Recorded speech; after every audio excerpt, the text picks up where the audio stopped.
Bonjour à tous, avec l'aide de Dieu, nous allons étudier le Rambam, le deuxième chapitre de Mechusre Kapara, de ceux qui manquent d'expiation. Dans le chapitre précédent, le Rambam nous a dit que le Zav, la Yoledet et le Metzora, même après qu'ils ont fini leur compte des jours qu'ils doivent compter, et ils sont trempés dans le bain rituel, après le lendemain de ce compte, ils doivent amener un sacrifice. Tant qu'ils n'ont pas amené ce sacrifice, ils manquent d'expiation dans le sens qu'ils ne pourront pas manger de la viande sacrificielle. Dans le chapitre 2 de Mechusre Kapara, le Rambam va nous dire c'est qui ce Zav, quels sont les critères de ce Zav et quelle est la loi de ce Zav, de cet homme qui a eu un écoulement. Tout d'abord, le Rambam nous dira que le Zav, c'est un homme qui a eu un écoulement parce qu'il a une maladie. D'après le Rambam, c'est-à-dire qu'il a une maladie dans ses organes génitaux, qui fait que bien que son corps est en bonne santé, mais l'organe génitaux ne peut pas retenir une émission. Et ce qui fait donc qu'il y a une émission séminale qu'on va appeler donc un écoulement. Cet écoulement donc se fait pas par érection et il n'y a pas de profit, il n'y a pas de plaisir, contrairement à une émission séminale qui se fait par érection et avec que la personne a un plaisir. Donc ça c'est la maladie donc, de cette personne-là qui est Zav, comme ça est présentée d'après le Rambam. Ça, c'est ce qui concerne donc, concrètement, c'est quoi un Zav. On le verra ça dans Halacha Aleph. Après, le Rambam nous dira dans ce chapitre les lois de ce Zav. Alors, voyons ensemble tout d'abord. Il y a un Zav qui a eu un écoulement, un Zav qui a eu 2 écoulements, et un Zav qui a eu 3 écoulements. Et chacun d'eux a une loi qui est différente. Tout d'abord, à savoir que ces écoulements-là, on a dit dans le cours précédent, s'ils ont été 3 jours consécutifs, ce qui n'est pas faux, mais ce qui n'est pas entièrement juste. Parce que ce n'est pas seulement lorsque c'est 3 jours consécutifs. On apprendra dans notre chapitre aujourd'hui, même si c'est le même jour pour le Zav, pas pour la Zava. Pour la Zava, en effet, c'est 3 jours différents, 3 jours consécutifs. Mais en ce qui concerne le Zav, même si c'est le même jour, à différents laps de temps, il a eu donc un écoulement, un deuxième écoulement, un troisième écoulement, eh bien, on dit il a eu 3 écoulements. Donc, et la loi, elle sera différente s'il a eu un écoulement, 2 écoulements ou 3 écoulements. Quelle est la différence? S'il a eu un écoulement, il est considéré comme un Baal Keri. D'ailleurs, dans le cours précédent, je dis il est appelé un Baal Keri. De manière plus précise, c'est pas qu'il est appelé un Baal Keri. Il est considéré comme un Baal Keri. Un Baal Keri, c'est quelqu'un qui a eu une émission séminale, que ce soit parce qu'il a eu un rapport avec sa femme, ou que ce soit donc parce qu'il lui est arrivé quelque chose. Eh bien, il a eu une émission séminale. Cette personne-là, elle est impure, elle doit se tremper dans un bain rituel, et quand il y a le coucher du soleil, cette personne est pure. Il en est de même aussi pour le Zav, pour cette personne qui a eu un écoulement, que lui aussi, il est impur aujourd'hui, il va se tremper dans un bain rituel aujourd'hui, et lorsque ça arrive le soir, il sera purifié. Ça, c'est celui qui a eu un écoulement. Celui qui a eu 2 écoulements, alors son impureté est plus forte. Déjà, il n'est pas impur juste pour aujourd'hui. Cette personne-là, elle serait impure. Elle devra compter 7 jours. Quand on dit elle compte 7 jours, c'est-à-dire qu'il devrait attendre 7 jours dans lesquels il n'a pas d'écoulement. Deuxièmement, cette personne-là, elle est méta, mais mishkavumoshav, son impureté est plus forte. Son impureté est à tel point que tous les endroits sur lesquels il va s'asseoir ou s'allonger vont devenir, tout ce qu'il y a en dessous va devenir impur. Encore, cette personne-là, lorsqu'au bout de 7 jours de pureté, elle va se tremper au mikvé, c'est pas juste dans un mikvé ordinaire, dans un bain rituel dans lequel il y a des eaux de pluie qui ont été rassemblées, mikvé, dans le langage de rassembler des eaux de pluie. Ça sera pas non plus dans la mer qui est de l'eau salée, ça doit être dans un maïm chaim, dans de l'eau de vie, dans de l'eau de source. Donc lui, il doit se tremper dans un mikvé, peut-être c'est pas le mot mikvé, il doit se tremper dans un mayan, donc dans un niveau qui est plus haut de pureté qu'un mikvé ordinaire. Donc ça, c'est la personne qui a eu 2 écoulements. En ce qui concerne celui qui a eu 3 écoulements, lui, en plus du fait qu'il doit compter les 7 jours, il est aussi impur comme celui qui a 2 écoulements, mais en plus de ça, lui, ce qu'il lui rajoute, c'est aussi qu'il doit amener un sacrifice. Et c'est justement de lui qu'on parle, quand on dit qu'il est Mechusre Kapara, qui manque d'expiation, c'est celui-là qu'après les 7 jours qu'il a compté, vu que lui, il a eu 3 écoulements, après qu'il a compté 7 jours de pureté, et il s'est trempé dans un bain rituel. Le lendemain, à partir du 8e jour, il peut amener à partir de ce jour-là le sacrifice qu'il va faire, qu'il pourra manger de la viande sacrificielle. Donc ça, c'est un point halachique en ce qui concerne donc, ces différences entre celui qui a eu un écoulement, 2 écoulements et 3 écoulements, que nous allons voir dans ce chapitre. Encore un deuxième point que nous allons voir dans ce chapitre, qui différencie celui qui a eu un écoulement, deux écoulements et trois écoulements, c'est la manière que l'écoulement est arrivé. C'est-à-dire, il y a deux manières comment un écoulement arrive. Il y a ce qu'on appelle be'ones, c'est un cas de force majeure. Cette personne a beaucoup mangé, cette personne a beaucoup bu, il a vu une femme, il a pensé, etc. Quand on va voir donc les 7 manières qui peuvent amener que la personne va avoir cet écoulement. Donc, ça, c'est ce qu'on appelle be'ones. Il y a ce qu'on appelle beratson. C'est pas le langage que le Ram emploie, mais dans la sikha, lorsque le Rabbi présente les choses, il appelle ça beratson. Dans la volonté, le Rabbi, dans une sikha qu'on mentionnera à la fin, donc mentionne ce sujet-là, il appelle ça beratson par volonté.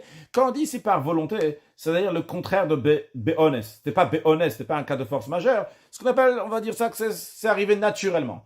Alors maintenant, en ce qui concerne le premier écoulement, ça ne change pas. Si cet écoulement est arrivé naturellement ou bien par cas de force majeure. Quoi qu'il arrive, la personne, elle est considérée comme un Baal Keri, donc elle est impure, elle doit attendre la journée et se tremper dans un bain rituel. En ce qui concerne le deuxième écoulement, celui-ci ne doit pas être be'ones, ne doit pas être en cas de force majeure. Ça doit être naturellement. S'il n'est pas naturellement, ce qu'on appelle beratson, ce n'est pas avec sa volonté, c'est pas peut-être le mot volonté employé ici, mais si c'est pas naturellement, cette personne-là donc n'aura pas cette impureté de zav qui a eu deux écoulements. Maintenant, en revanche, en ce qui concerne le troisième écoulement, celui-ci, ça change pas. S'il était beratson ou be'ones, s'il était par cas de force majeure ou qu'il était naturellement, quoi qu'il arrive, ça rend la personne impure. Mais attention, un troisième point. Quand est-ce que le troisième écoulement, on ne s'intéresse pas s'il a été intentionnellement, s'il a été par cas de force majeure, ou bien qu'il a été naturellement, ça c'est uniquement si les deux premiers, ils ont été par volonté. C'est-à-dire que les deux premiers n'ont pas été be'ones, n'ont pas été par cas de force majeure. À ce moment-là, cette personne sera considérée un zav à part entière, un zav, donc qui est un zav gamour, comme on l'appellera, pas juste un zav ordinaire, mais un zav gamour, un zav donc qui a eu qui a eu trois écoulements, et donc il devra compter 7 jours.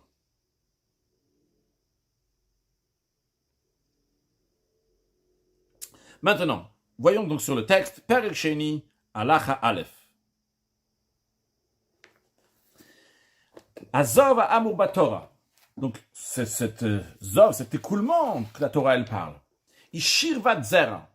C'est une matière séminale. Donc, on appelle nous écoulement. Abba Mechol Yachalalim, qui vient à cause d'une maladie qui est dans les organes du corps. Comme on a dit que les organes du corps, donc eux encore, ils fonctionnent, mais qui fait que les organes génitaux, dans les organes du corps là-bas, Shimit Kabet Sedem, cette matière séminale se rassemble et sécrétée là-bas, se fait là-bas. Et après, donc, l'organe génital, donc lui, les organes génitaux ne peuvent pas retenir ça. Et donc, c'est pour ça donc, qu'il y a cet écoulement. Azov. Et lorsque cet écoulement arrive, il ne sort pas lors d'une érection qui shirvat zera comme la matière séminale. Et son émission n'entraîne ni désir ni satisfaction, contrairement donc à l'émission séminale ordinaire. Elle a nigrar veyored, seulement ça coule et ça descend, donc ça s'écoule du corps, keme batzek, shalseorim, comme des os de pâte d'orge, dia, donc qui est liquide, keloven beitza muzeret, comme le blanc d'un œuf pourri. L'expression de muzeret, c'est comme on retrouve cette expression-là, mozrot balevana, des femmes qui font des fils donc à la lune, parce qu'ici donc c'est cette matière séminale est comme des fils, vu qu'elle est pourrie comme ça, donc elle est remplie de fils, donc d'où cette expression-là, keloven beitza muzeret, et donc qui est très liquide, qui n'est pas une matière, des fois dans le liquide même, des fois ça peut être plus dur. Aval shirvat zera, mais en ce qui concerne donc la matière séminale ordinaire, elle est levana, elle est blanche, kshura, elle est rattachée. Quand on dit rattachée, donc c'est qu'elle est collante, keloven beitza she'ina muzeret, comme le blanc d'un œuf qui n'est pas pourri, et donc il n'est pas comme on a dit avant dia, donc qui est liquide comme ça, donc elle est qui est plus forte, on va dire. Halacha bet. Celui qui a constaté, celui qui a vu, donc celui qui a un écoulement, qui fait qu'en conséquence, donc il a été Zav. Mais la raison pourquoi il a eu cet écoulement, c'est Mechamat Choli. Parce que son corps en entier était malade, pas seulement les organes génitaux. Honest. Ou bien parce qu'il a eu un cas de force majeure qui a fait que le corps a fait cet écoulement. Vekayot Sebem, quelque chose qui est semblable à ça. Et Inozav, cette personne-là, donc n'est pas impure en tant que Zav. Shenemar, parce que la Torah a dit Zav Mipsaro, qui va être Zar, Zav, il va avoir un écoulement de sa chair. Qu'est-ce que ça veut dire? C'est Mechamad Bessaro. C'est-à-dire que l'écoulement, il est dû à sa chair. L'expression de Bessaro fait référence ici aux organes génitaux, comme c'est expliqué dans les commentaires sur le Chumash, qui parle donc Bessaro, le mot Bessaro, c'est pas juste sa chair en général, mais c'est les organes génitaux. Et dans ces cas-là, lorsque les organes génitaux sont malades, ou Sheyetame, c'est à ce moment-là donc il est impur. Velo Mechamad Avarach, et non pas qu'il a eu un écoulement pour d'autres raisons. Quand on dit d'autres raisons, dans un cas où il a eu l'écoulement, parce qu'il était malade, ou un cas de force majeure. Mikan Amrou. On va développer un peu plus en disant ce Mikan Amrou. De là, les sages ont dit que Beshiva Drachim Botkim et Tazav. De cette manière, on examine, de cette façon, on va examiner le Zav pour savoir est-ce que c'était béhonest, est-ce que l'écoulement était par un cas de force majeure ou pas.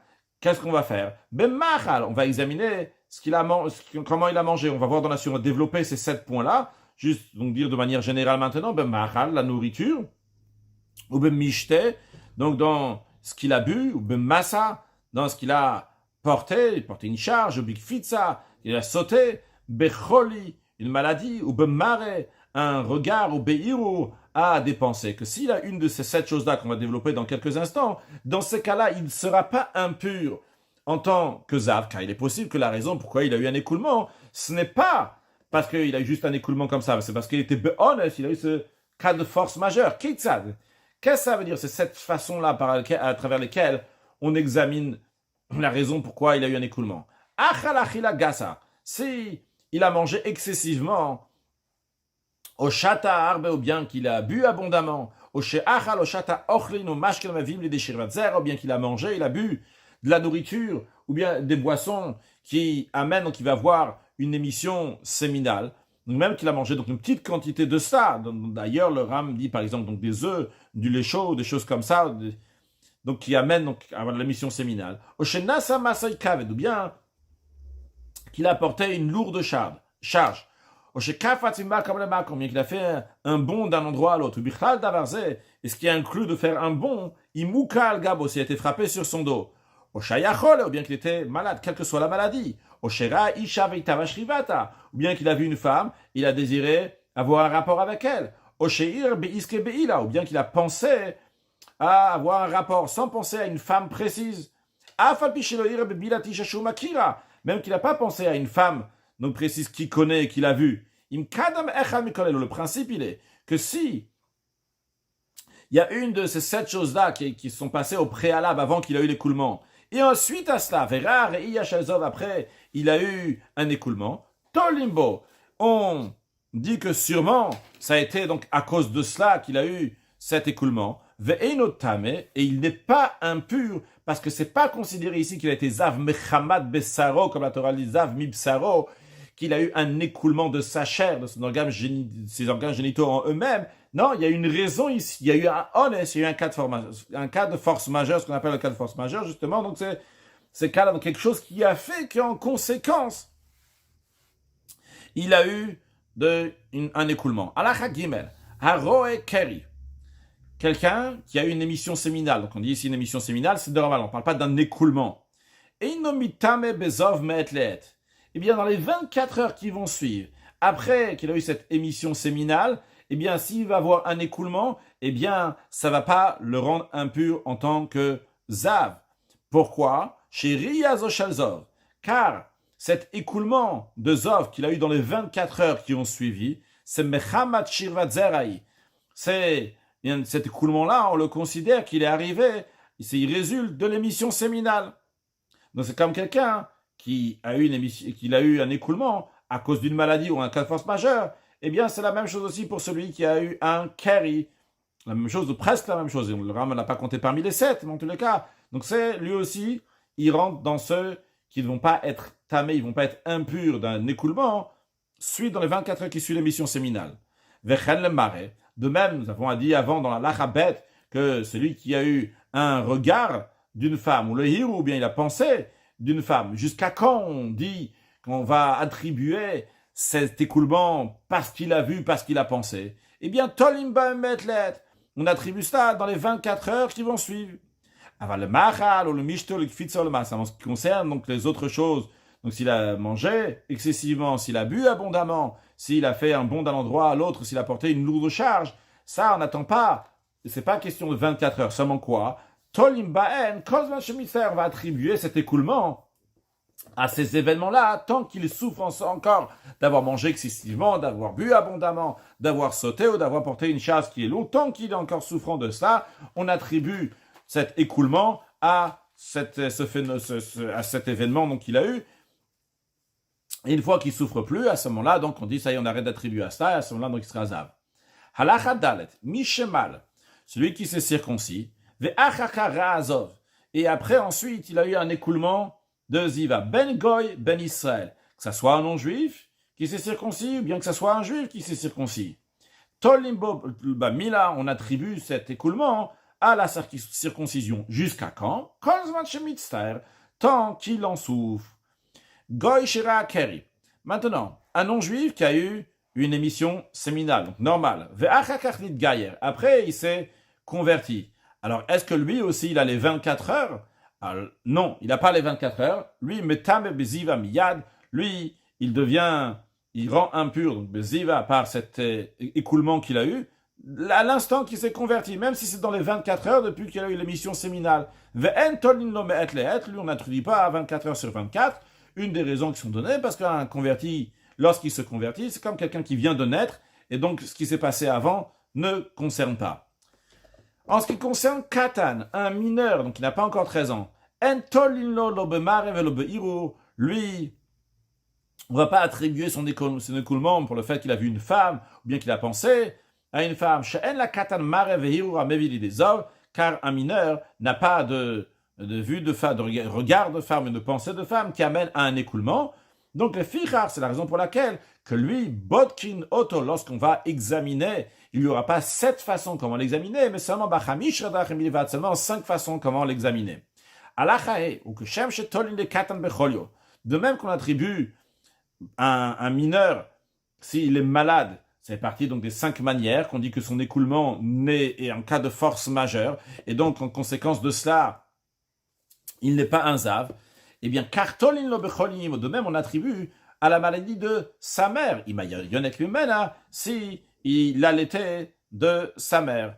Même s'il n'allait plus de sa mère, mais il a encore besoin de sa mère, donc jusqu'à l'âge de 4 ou 5 ans, que dans ces cas-là, on dit que sa mère elle est malade, donc peut-être que lui il a été contaminé, ou bien juste que le fait qu'il souffre que sa mère elle est malade. Bamed varima mourim. Dans quel cas s'applique, on a dit chez Bot qui met un zavidrachimel, le Ram revient sur ce qu'on a dit avant. Dans quel cas s'applique, on dit qu'on va examiner le zav par ces manières-là pour savoir quelle est la raison de son écoulement. On a dit il y a 7 manières qu'on va l'examiner. C'est ce qu'on a dit dans l'introduction. Ce n'est pas en ce qui concerne le premier écoulement, mais en ce qui concerne le deuxième écoulement, ce qui nous intéresse essentiellement. On va voir que le premier aussi peut nous intéresser. Et comme on a dit dans l'introduction, le premier va nous intéresser pour arriver au troisième. Je m'explique. On a dit dans l'introduction que, en ce qui concerne le premier écoulement, ça ne change pas si le premier écoulement a été donc par cas de force majeure ou pas. La personne, elle est zav quoi qu'il arrive. Mais en ce qui concerne le deuxième écoulement, pour que la personne elle soit considérée un zav qui a eu 2 écoulements, il faut que la deuxième fois soit non pas béonès, pas un cas de force majeure, mais de manière naturelle. Alors c'est la deuxième fois qu'on a besoin d'examiner pour de cette manière pour savoir pourquoi il a eu cet écoulement. Maintenant, comme on a dit aussi dans l'introduction, on va quand même examiner la personne lorsqu'il a eu le premier écoulement. Pourquoi il a eu ce premier écoulement? Non pas que ça va changer son statut de zav d'un seul écoulement, parce que quoi qu'il arrive, que ça soit un écoulement qui était béonès ou bératzon, que ça a été donc pas un cas de force majeure ou naturel, quoi qu'il arrive, il sera un zav qui a eu un écoulement, mais on va l'examiner parce que ça sera nécessaire quand ça va arriver le troisième écoulement. On aurait besoin de savoir pourquoi les 2 premiers écoulements ont lieu. Si les 2 premiers ont eu lieu par nature, il n'y avait pas de cas de force majeure, dans ces cas-là, le troisième, même s'il est par cas de force majeure, eh bien, il va s'associer avec les deux premiers et il sera impur comme un zav qui a eu 3 écoulements. Donc je reprends, dans quel cas ça s'applique qu'on va examiner celui qui a un écoulement par ces 7 façons-là? C'est dans le deuxième écoulement du zav, Shebaya Zav, à travers lequel il va devenir impur avec l'impureté de quelqu'un qui a un écoulement, que Moshe Idber, qu'on va expliquer dans la halakha suivante. Aval Reiya Rishon, en ce qui concerne le premier écoulement, Afilura Otabe Ones, même si cet écoulement est arrivé par cas de force majeure, il a mangé excessivement, il a bu excessivement, etc., etc. Reiya Shnia Mechamed Besaro, mais la deuxième vision, le deuxième écoulement était donc Mechamed Besaro, donc de sa chair naturellement, et non pas par cas de force majeure, eh bien, il est impur d'une impureté de ziva, de quelqu'un qui a eu un écoulement, bien que le premier écoulement était par cas de force majeure, mais le deuxième va s'associer, même s'il a été donc naturellement. Mais quand même, bien que, en ce qui concerne la première fois qu'il a eu un écoulement, quoi qu'il arrive, que ça soit béhonest par cas de force majeure, ou bien que ça soit naturellement, quoi qu'il arrive, il est impur comme un zav qui a eu un écoulement, donc il est considéré comme un baal keri, on a dit.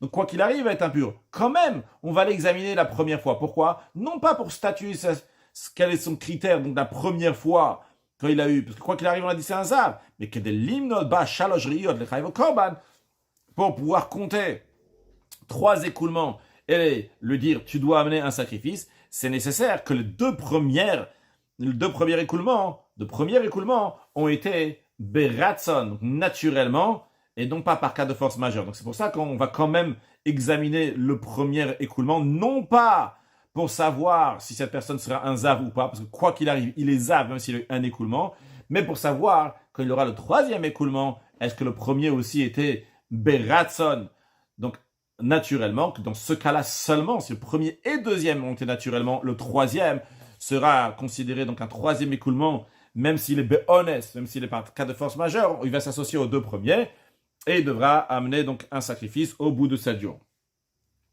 Le Rambam nous dit, en ce qui concerne Reiya Shlishi, le troisième écoulement, on ne va pas l'examiner, quelle est la raison pourquoi il a eu cet écoulement. La filura otam mechamatones, même si cet écoulement a eu lieu, donc par cas de force majeure, par exemple, la frapper sur le dos, ou quoi qu'il arrive, il veniskak le tuma, vu que il a été rattaché donc à l'impureté, il a été rattaché à l'impureté.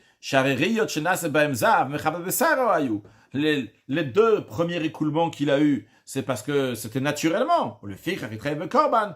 Donc quoi qu'il arrive, le troisième écoulement, même si c'était donc par cas de force majeure, eh bien, il devra amener un sacrifice. Alachavav, aroe reiya achat shalzov.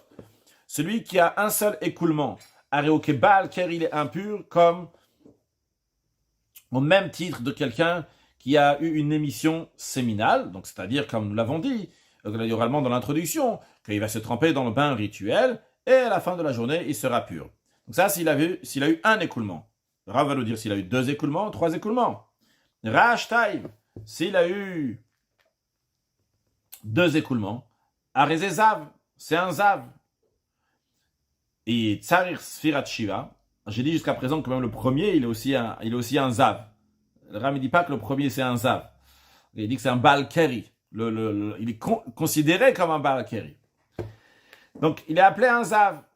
Et Tsarir Sfirat Shiva. Et donc il doit compter 7 jours de pureté. Et après, lui, au Biat Maim Chaim, lui, pour se purifier, il doit se tremper dans des eaux de vie. Donc non pas dans un bain rituel ou bien donc on a dit dans la mer, lui dans des eaux de vie.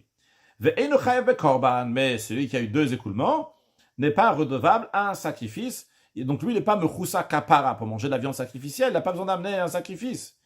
Ah mais non, s'ira shalosh riyot. Il a eu 3 écoulements. Arezé zav gamour. C'est pas juste un zav, lui c'est un zav gamour. C'est un zav à part entière. Vechayav bekorban. Et lui donc en plus qu'il doit se tremper dans de l'eau de vie et qu'il doit compter les 7 jours, donc comme celui qui avait 2 écoulements. En plus de ça, il doit amener donc un sacrifice à partir du 8e jour, comme on avait déjà appris dans le chapitre précédent, donc 2 tourterelles et 2 colombes, un pour khatat, un pour ola, un pour khatat, et donc il amènera ça le 8e jour. Ve'en ben zav, sherash teriyot la roesh shalosh. La seule différence qu'il y a entre le zav qui a eu 2 écoulements, le zav qui a eu 3 écoulements, et la korban bilvad. La seule différence, c'est uniquement un sacrifice. Et le Rav nous dit que dvarim et le kulan, quand il y a un sacrifice, c'est que celui qui a eu 3 écoulements, il amène un sacrifice, celui qui a eu 2 écoulements, il n'amène pas de sacrifice. C'est la seule différence qu'il y a entre les deux. Ou dvarim et le kulan, toutes ces choses-là, divrei Kabbalah, c'est des paroles qui ont été transmises donc de génération en génération, mipi Moshe Rabbeinu misinaï, depuis Moshe Rabbeinu au Mont Sinaï. Halacha zayin. Echad haroesh te areiyot o shalosh besha achad zo achar zo. O shera areiya bechol yom ze achar ze arezezav. Que ça soit quelqu'un donc, qui a eu donc, plusieurs écoulements, 2 écoulements, 3 écoulements dans une heure, ça veut dire au même moment, ou bien qu'il a eu des écoulements, un aujourd'hui, un demain et un après-demain, dans les 2 cas, cette personne-là est un zav. Le ficheta la katuvet zav beyamim. Parce que la Torah, en effet, a dit que la zava, pas le zav, la femme qui a un écoulement, elle, on s'intéresse au jour. Combien de jours? Shenamar, la Torah dit qu'il yazu zov dama yamim rabim. Si son sang va couler de nombreux jours, ces nombreux jours donc sont pas pendant la période de Nida comme on a expliqué dans le cours précédent. Donc c'est dans la période donc elle les ava. Elle a eu une fois un jour, 2 jours, 3 jours. À la Torah là-bas, elle parle de yamim rabim de jours. Ve'azav, par contre, le zav, le tala otobe yamim. En ce qui concerne donc, celui qui est zav, la Torah, elle ne considère pas, elle ne parle pas de jours. Elle parle combien de fois d'écoulement combien d'écoulements il a vu. Donc il y a plusieurs expressions dans la Torah qui montrent en tous les cas que ce qui nous intéresse, c'est les écoulements et non pas les jours. C'est la raison pour laquelle que le zav, même s'il a eu le même jour plusieurs écoulements, il est un zav. Alors ça, il peut même être un zav gamour en ayant eu 3 écoulements le même jour. Alachachet. V'imifsika zav ben ri'ia le ri'ia. En revanche, si entre ce zav-là, entre un écoulement et un autre écoulement, il y a eu une séparation de Yom Gamour, d'un jour entier. Dans ces cas-là, Enam Mitztafot, ces jours-là ne vont pas s'associer. Ketzad, comment ça? Le Ram dit, Ra Reya Beshabbat, s'il y a eu un premier écoulement le jour de Shabbat, ou Reya Shnia Besheni Beshabbat, un deuxième écoulement lundi, donc il y a eu dimanche entre les deux, En Mitztafot, l'écoulement de Shabbat et l'écoulement de lundi vont pas s'associer. Ve'einozav, donc il n'est pas un zav dans le sens c'est pas quelqu'un qui a besoin donc d'attendre 7 jours et se tremper dans un bain rituel, dans de l'eau de vie, pardon. De même, si il a eu un deuxième écoulement le premier jour de la semaine, donc dimanche, c'est-à-dire il a eu un écoulement Shabbat et il a eu un écoulement dimanche. Donc il a eu 2 écoulements. Ces 2 écoulements, c'est un zav. Puis verra, il a eu un 3e écoulement mardi, donc il y a lundi entre les deux qui a séparé. Et le chayav be korban, il n'est pas redevable un sacrifice, il n'est pas considéré un zav gamour. Pourquoi? Shen mitztaref et l'shtaim, car ça ne va pas s'associer donc aux 2 premiers, sharihiv sig benen yomecha, parce que il y a un jour entier qui a séparé entre les deux. Avalimra achat ayom, mais s'il a eu un écoulement aujourd'hui, fait achat balayla shel acharav, et encore un écoulement dans la nuit qui suit aujourd'hui, areil ou mitztafot, ça va oui s'associer. Ventzach lomar, inutile de dire, shimra achat balayla, s'il y a eu un écoulement la nuit, shnia bayom, et deuxième écoulement dans le jour qui suit, chez mitztafot, évidemment que ça va s'associer, vu que le jour suit la nuit, donc ils sont encore plus collés, ça c'est pas juste aujourd'hui et ce soir qu'il y a un autre jour, ça c'est dans le même jour. De même, s'il a eu 3 écoulements, 3 nuits consécutives, ils vont s'associer vu que ça a été dans les 3 jours qui ont suivi. L'écoulement que le zav doit avoir pour être impur n'a pas de quantité, combien d'écoulements il doit avoir. Celui qui a un écoulement, même une quantité minime, tam il est impur, parce que la Torah dit Hertim besaro, ou que sa chair se bouge, kol sheu nikar bibsaro, quoi que ce soit qui est visible sur sa chair, donc sur son membre, eh bien, metame le rend impur. Halacha yud, haya azov nigar veyotse, si l'écoulement de ziva continue comme ça sans s'arrêter, pendant un moment, velo pasak, et il ne s'arrête pas. Si depuis le début de l'écoulement jusqu'à la fin de l'écoulement, il y a le laps de temps de descendre dans un bain rituel et de ressortir du bain rituel et de se se sécher au yater ou plus que ce moment-là. Nous, pour illustrer, on va dire 2 minutes. C'est pas exact, on va dire juste 2 minutes comme ça pour illustrer dans la suite. Donc, s'il y a 2 minutes ou plus que 2 minutes, Arizoner Shevet Kishtere Iyot, c'est considéré comme si qu'il a eu 2 écoulements. Pourquoi? Oh, il est Yaruka Kishtaim, vu que cet écoulement est long comme 2 écoulements, comme si qu'il y avait eu 2 écoulements avec un arrêt entre les deux. Donc, il est considéré un zav. Un zav, on a dit, c'est celui qui a 2 écoulements. Et donc, il devra compter 7 jours et se tremper dans de l'eau de vie. Et si l'écoulement n'a pas duré aussi longtemps, Afilu passe à Kazov Bentime, même si l'écoulement a arrêté de sortir de son corps pendant ce moment-là, à Rézoria Achat, c'est une seule Réia, c'est considéré comme un seul écoulement. Donc, c'est la raison pour laquelle que s'il a eu 2 écoulements dans ces 2 minutes, mais ça n'a pas dépassé 2 minutes. Ça, par exemple, il a eu au début de la première minute un écoulement, au début de la deuxième minute qui a suivi donc encore un écoulement, on considère ça comme un seul écoulement. C'est-à-dire que tout ce qui se passe dans les 2 minutes, on considère ça comme un seul écoulement. Si ça dure 2 minutes maintenant, ou plus que 2 minutes, on considère ça comme 2 écoulements. De même, s'il a eu un écoulement qui a été long dans le temps, comme pour le temps de 3 écoulements. C'est-à-dire que depuis le début de l'écoulement jusqu'à la fin de l'écoulement, c'est le temps d'aller 2 fois descendre dans le bain rituel et de remonter et de s'essuyer donc les 2 fois. Donc, vu qu'il a eu, donc, on va dire ici, il a eu 4 minutes ou plus que 4 minutes, à raisonner c'est considéré comme si il a eu 3 écoulements. Donc, lui, c'est un zav qui devrait même amener un sacrifice. Halacha Yudalef, Ra Reiya Achat, si il a eu un écoulement, Veivsi Kedetvila Vesipug, et il s'est arrêté donc le temps le même laps de temps qui correspond au laps de temps de se tremper dans un bain rituel et de se sécher. Donc, on a dit donc de 2 minutes. Donc, il y a eu là ce temps une pause de 2 minutes. Et après ces 2 minutes-là, il a eu 2 écoulements. Au achat, ou bien c'était un écoulement, mais qui était long, donc comme 2, on a dit donc 2 minutes ou plus.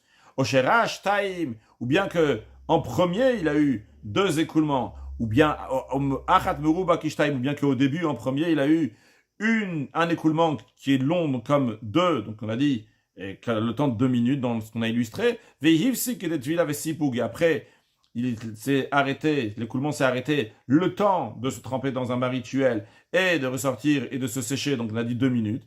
Et après ça, il y a eu encore un écoulement. Dans les 2 cas que nous avons eu ici, il est considéré un zav à 100%. Quand on dit un zav à 100%, ça veut dire qu'il a eu 3 écoulements et donc il doit amener un sacrifice au bout de ces 7 jours. Halacha yudbet, ra reiya achat.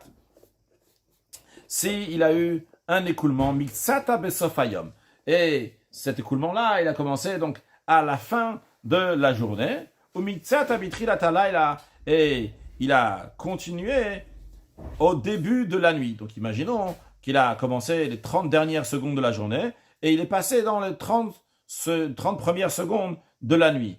Même si cet écoulement n'est pas long comme 2 écoulements, donc il n'y a pas eu 2 minutes, il n'y a eu qu'1 minute, quand même à Réelou, quand même ils sont considérés comme 2 écoulements. Pourquoi? Parce que les jours, le fait que ça c'est un jour, et après on passe à la nuit, c'est un autre jour, eh bien, ça fait une séparation entre ces 2 écoulements. Juste à noter que c'est un cas qui est tout à fait théorique, parce que concrètement, il ne peut pas arriver. Parce que concrètement, il y a le Ben Hashmashot qui est entre le jour et la nuit, c'est-à-dire il y a le coucher du soleil, et à partir du coucher du soleil jusqu'à la sortie des étoiles, on ne sait pas si c'est jour ou si c'est nuit. Donc ça peut jamais arriver ce cas-là concrètement, qu'il va y avoir un écoulement qui commence le jour et qui finit la nuit. Parce que dans le Ben Hashmashot, c'est ni jour ni nuit, ou bien ou jour ou nuit, mais en tous les cas, on ne peut pas dire qu'il y a eu 30 secondes ici de jour et 30 secondes de nuit. Le Ram nous dit dans tous les cas le principe du sujet, ce qu'on appelle Me'ikar Adin. Le Fichar, c'est la raison pour laquelle, en conséquence de ce qu'on vient de dire, Aroe Reya Achat, Ben Hashmashot, quelqu'un qui a eu un écoulement, Ben Hashmashot, entre les soleils. Quand on dit entre le soleil, c'est entre le soleil d'aujourd'hui qui se couche et le soleil demain qui se lève, c'est-à-dire donc le coucher du soleil d'aujourd'hui et la sortie des étoiles. Ce qu'on appelle ce moment-là, c'est Ben Hashmashot, ou Safek Minayom Minalayla. Donc c'est un moment qui a un doute si c'est le jour ou si c'est la nuit, eh bien, ça affecte le Touma, cette personne-là. Elle a un doute, est-ce qu'elle est impure? C'est-à-dire qu'on est impure, est-ce qu'elle est considérée un Zav ou elle est considérée seulement comme un Baal Keri? Parce que si elle a eu seulement un écoulement, donc aujourd'hui, elle serait uniquement dans un jour, elle est considérée comme un Baal Keri. S'il a eu deux écoulements, parce que la nuit donc a séparé, alors peut-être au milieu de ce Ben Hashmashot là, entre telle heure et telle heure, par exemple entre 17h40 et 18h, il a eu un écoulement entre, on va dire par exemple, entre à 17h50, et ça a duré comme ça pendant une minute. Imaginons que 17h50, puis à ce moment-là, donc c'est en train de passer du jour à la nuit, eh bien peut-être il a eu c'est considéré deux écoulements, parce qu'il y a un jour qui a séparé, donc ça fait que les Touma. Donc c'est la raison pour laquelle il y a un doute que peut-être cette personne-là, elle est tamée, elle est impure, comme un Zav. Allah Hayud Gimel. Ra Reya Achad Bayom. S'il a eu un écoulement, le jour. Va Achad Ben Hashmashot. Un deuxième écoulement, Ben Hashmashot, entre le coucher du soleil et la sortie des étoiles. Donc, quand il a eu un écoulement entre le coucher du soleil et la sortie des étoiles, on a dit que c'est possible que cet écoulement-là, il est considéré comme deux. Et lui, il en a déjà vu, il a déjà eu un écoulement dans la journée. Donc, cette personne-là, c'est possible qu'elle ait eu trois écoulements. C'est la raison pour laquelle elle a raison Vadaï, c'est Zav Vadaï de Touma. Une chose est sûre, c'est sûr qu'il est considéré un Zav pour l'impureté, c'est-à-dire qu'il est considéré comme un Zav qui a eu deux écoulements, mais ça fait que les Korban, c'est un doute s'il doit amener un sacrifice ou pas, parce que c'est un doute, est-ce qu'il a eu deux écoulements ou trois écoulements. Donc ce qu'il fera, c'est au Mevi Korban, il amènera un sacrifice, mais ce sacrifice-là ne sera pas mangé comme le Khatat à Off à Nisref, que le Khatat à Off qui vient à la Safek, un sacrifice expiatoire d'oiseau qui vient par doute, les Kohanim ne vont pas le manger, bien qu'en général, les Kohanim mangent un Khatat à Off, le sacrifice expiatoire, comme tous les sacrifices expiatoires animaux aussi, c'est les Kohanim qui le mangent, mais là, quand ça vient à la Safek, par le doute, on a déjà appris dans Perika, l'a fait ailleurs, que les Kohanim ne mangent pas quand on amène un sacrifice expiatoire oiseau par doute. S'il a eu un écoulement dans le Ben Hashmashot, entre le coucher du soleil et la sortie des étoiles, de l'entrée du Shabbat, c'est-à-dire de vendredi soir. Ou Riya Shenia Ben Hashmashot shel Motzei Shabbat. Il y a eu un deuxième écoulement dans le Ben Hashmashot, donc entre le coucher du soleil et la sortie des étoiles, de samedi après-midi soir. Arrêtez ça fait que le Touma, cette personne-là, on a un doute. Est-ce qu'il est considéré un Zav qui a eu deux écoulements? Et c'est aussi, ça fait que le Korban, et c'est aussi un doute. Est-ce qu'il doit amener un sacrifice que peut-être il a eu trois écoulements? Pourquoi? Ça fait que le Touma, c'est un doute si cette personne-là, elle est impure dans le sens qu'elle a eu deux écoulements. Pourquoi? Vrai qu'elle a eu deux écoulements, mais Shema Reya Rishona Itaberev Shabbat. Peut-être la premier écoulement qu'il a eu juste après le coucher du soleil, c'est considéré qu'il a eu cet écoulement-là vendredi. Ve'ashnia, et l'écoulement qu'il a eu dans le Ben Hashmashot de samedi après-midi soir, c'est possible qu'il a eu cet écoulement-là a eu lieu Bemotzai Shabbat. C'était déjà la nuit qui est entre samedi et dimanche. Donc c'est déjà dans la nuit de dimanche. Donc il y a samedi qui a été au milieu, qui a arrêté. Varihivsik Shabbat Benem. Ven Kanzivut Kla. Donc peut-être cette personne-là, elle n'est pas du tout, elle n'a pas la notion de Zav quand il a eu deux écoulements. De même, Varoussa fait que le Korban, c'est aussi un doute s'il doit amener un sacrifice, que peut-être il y a eu trois écoulements. Pourquoi? Parce que Shema Achatmen Aita Miktsat Abaya Miktsat Abalala. Parce que peut-être un des écoulements était le jour, une partie était le jour et une partie était la nuit. Shichashova Kishtaim, qui est considéré comme deux. Donc le jour, il partage comme ça, donc ça fait que ça peut partager en deux. On a dit Ben Hashmashot, ça peut partager en deux. Et donc dans ce cas-là, on va dire qu'il a eu trois écoulements. Dans ce cas-là, donc il redevient un sacrifice. Les fichas, c'est pour cela, mais Korban, c'est pour ça qu'il amène un sacrifice. Le sacrifice, donc ne sera pas mangé par les Kohanim, comme on a dit qu'un Khatataof, qui vient à la save, qui vient par doute, n'est pas mangé. Conclure avec un mot de Chassidut. Le Rabbi nous explique ça à la Chota sur le plan spirituel, un des points de ce que le Rabbi explique, que la notion de Zov, donc on a dit que c'est une maladie, le Rama nous dit, qui sort de manière naturelle, mais il y a une impureté qui sort de manière naturelle. Le Zov, c'est une Touma qui sort, c'est une impureté qui vient, parce que la personne, elle est malade. Sur le plan spirituel, qu'est-ce que cela veut dire? C'est le mal qui sort de la personne. Mais il y a deux manières. Il y a un mal qui est naturel, qui se trouve depuis que la personne a été créée, comme ça elle a été créée.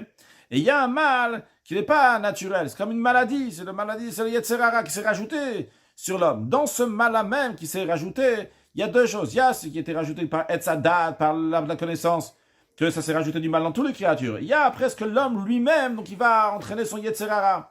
Et ça, c'est la différence, celui qui a un écoulement, celui qui a deux écoulements. Celui qui a un écoulement, ça monte sur le mal que tout le monde a depuis l'arbre de la connaissance. Celui qui a 2 écoulements, c'est ce qu'il rajoutait, donc par le fait que lui, il a rajouté son Yetzerara. C'est la raison pour laquelle, qu'en ce qui concerne donc le premier écoulement, même si c'était Be'ones, ça ne sais pas maintenant comment ça arriver. Ça peut être ce qui peuvent arriver, parce que c'est dans le monde. Par contre, le deuxième, ça on le considère, si la personne, donc c'était naturel, pas Be'ones, c'était naturel. Pourquoi c'est naturel? Parce que c'est toi, quand on dit naturel, on a traduit au début que c'est Beratson, c'est pas sa volonté. Donc il faut faire attention à tout ça, donc de ne pas entraîner son Yetzerara à faire des choses, qu'après, quand on dit que la personne a entraîné son Yetzerara à faire des choses, même quand il arrive après la troisième, même si la troisième donc, doit être faite Be'ones, c'est par cas de force majeure, vu que les 2 premières, ils étaient faits par sa volonté, et bien après la troisième, il a payé le prix pour cela, qu'Akadosh Baruch Hu fasse, qu'on fait toujours sa volonté, dans la pensée, la parole, l'action, dans la volonté, le plaisir, et accueillir Mashiach très prochainement. Une excellente journée.